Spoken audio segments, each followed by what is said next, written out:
Hello, my name is Karen Coleman and I'm the presenter of The Wide Angle on News Talk 106 to 108. The show goes out every Sunday morning from 10 until 1.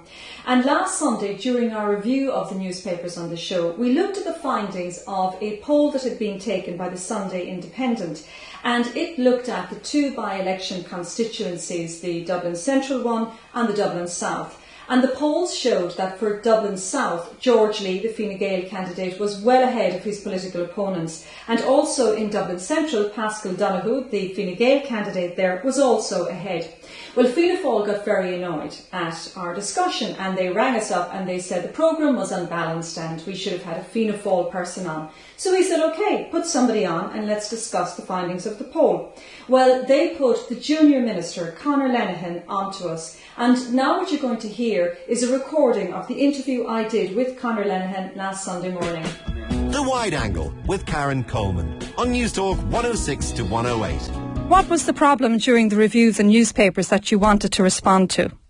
Well, I think, broadly speaking, it's been said before about your own programme, Karen, that particularly I certainly was listening to it last week. I wasn't listening to it this week, but last week when I heard it, your panellists were almost universally antipathetic to the government and to the party which I belong to. And it seems like week on week that seems to be the habit that, you do have an obligation to be impartial. You are publicly licensed radio, very similar to RT in that respect, that you're obliged under the Broadcasting Act to be somewhat more impartial. Okay, Conor Lenihan, what was the problem? Okay, you said you listened to last weekend's show, did you? Yeah, okay, well, on last weekend's show, we had Dan Boyle, who is Senator Dan Boyle, Green Party spokesperson on finance, and the Green Party is a member of the government. And on that programme, if you were listening, Dan Boyle himself took issue with Dermot Ahern's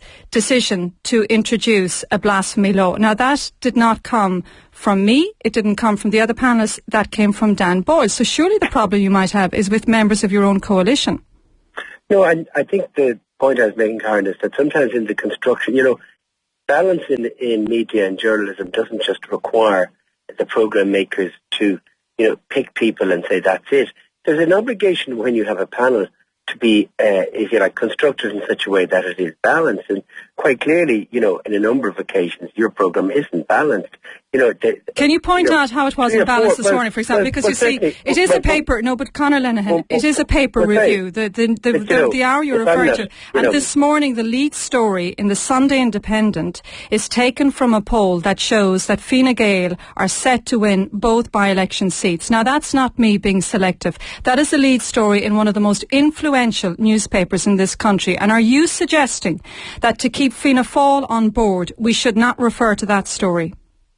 Well, it seems to me, it's not just confined to RT, and I'm the Director of Elections out in Dublin South, that some of the media institutions in this country, including yourself, seem to be very partial towards one of your own that's running in the by-election in Dublin South. And that's very, very clear from the very positive comments that various media anchor people, including yourself and others, are making about George Lee. It's like as if there's no other candidate in this particular race.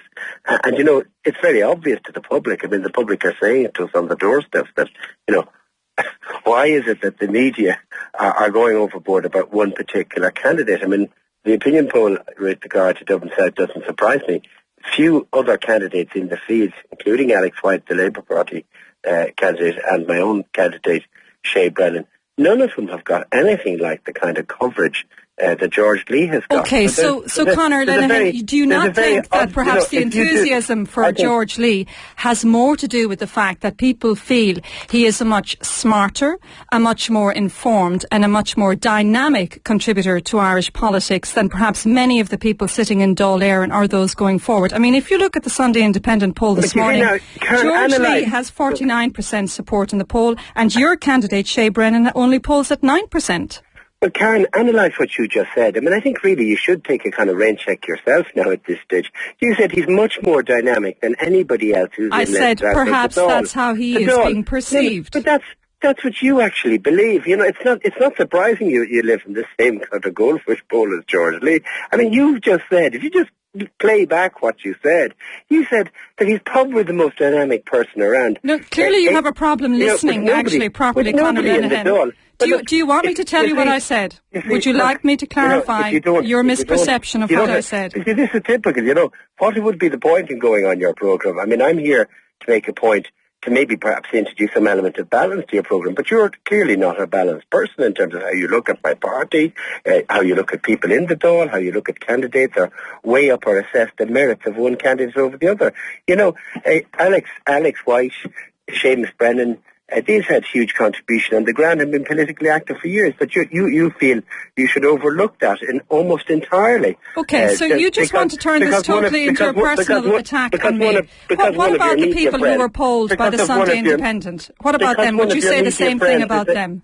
Do you say the same thing about the people who were polled? Shea Brennan comes in at 9%. Alex White comes in at 12%. Elizabeth Davison from the Green Party comes in at 6%. Sinn Féin comes in at 1%. And George Lee comes in at 49%. That's not me making things up, Conor Lenihan. That's the Sunday Independent poll.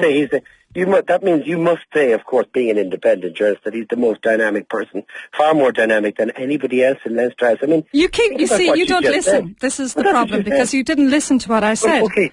Do you want me to go back? If you have a problem with me being on your programme, I gladly put the phone down. But we asked you to come on last weekend, actually. We asked you to come on the programme last weekend. To be honest with you, So if you want to browbeat me here on the programme, off you go, you know what I mean? But can I just say, Conor Lenihan, repeat what I actually said. I asked you if you thought that the poll perhaps reflected how people feel about George Lee entering Irish politics, that they believe maybe he is a breath of fresh air, he is dynamic, he brings something new. And that is why people see this as But I don't know where you got that from, because that's not in the poll, so that's obviously your view. Do you see the point? There's nobody in the poll saying that he's the most dynamic, but that's you, a member of the media, saying that about a colleague. Well, I don't know George Lee. In fact, George Lee, as you know, works for a competitor of News Talk. So I don't see how it necessarily is in News Talk's interest to talk up somebody from competing stations. But I think George Lee, personally, he's been very interesting in terms of his analysis of the economy, and Fianna Fáil seem to be very upset about that. What about Dublin Central, Conor Lenihan? Pascal Donoghue, Fine Gael, polls at 28% according to the Sunday Independent poll. Your candidate, Maurice Ahern, polls at just 10%, and Ivana Bacik from Labour polls at 20%. Now again, do you think that's media bias there, that the outcome of that poll? Well, I believe, by the way, in regard to your panels as well, that there should be an objective approach taken to the construction of your panels, which you seem to thankfully want to avoid for some reason. I believe that sometimes your panels are quite unbalanced, and that there's very rarely, for instance, when there's no political people on your programme, quite often there are not any of the panelists. Did we not ask you? Did we not ask you to come on the show last weekend? Were you not asked by my producer to come on the show last weekend? I was asked to go on the programme. So and what was your response? I said I couldn't go on the programme, and I had a very lengthy discussion, by the way, with your producer to tell her that I felt that the programme was hugely unbalanced, generally speaking, and it was as it was last week, and the week before as well. And I made that point. Okay, so just because this can be very boring for people. But last weekend we had a Fianna Fáil TD who had agreed to take part in the programme, and he cancelled out on us. And I can tell you that News Talk makes considerable efforts. We want to have Fianna Fáil on. I'd much rather have a minister on to whom I can directly put these questions, as would my colleagues in the rest of the station as well. But Fianna Fáil aren't as keen to put on senior ministers onto News Talk, it seems, and other independent radio stations around the country as well. You tend to spend more of your time out in RT. That's your decision. But then if that is your decision, surely you can't turn around then and tell us that, we're not providing balance. We asked you last weekend. The previous weekend we had Pat Carey on. Now he's your chief whip and he was on the programme.